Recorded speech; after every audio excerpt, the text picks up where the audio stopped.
I'm Glennae Meinhardt from the biology department, and I have been working with students on trying to find this really rare insect called Merope tuber, the forceps fly.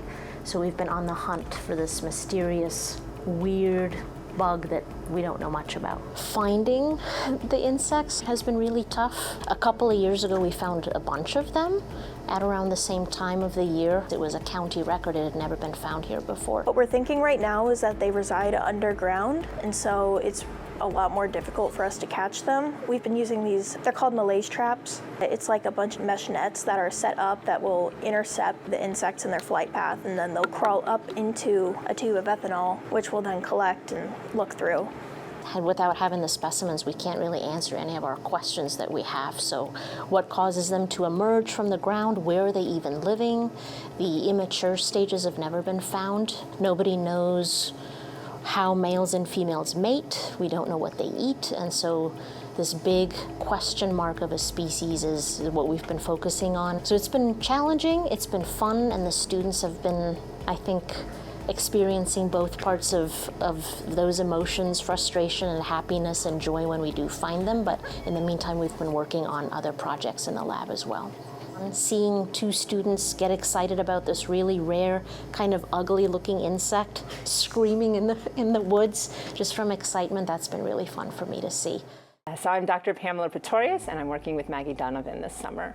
Her project is focused on collecting Culex pipiens mosquitoes here around campus and trying to genotype them so we can get a better understanding of the population that's here in the area.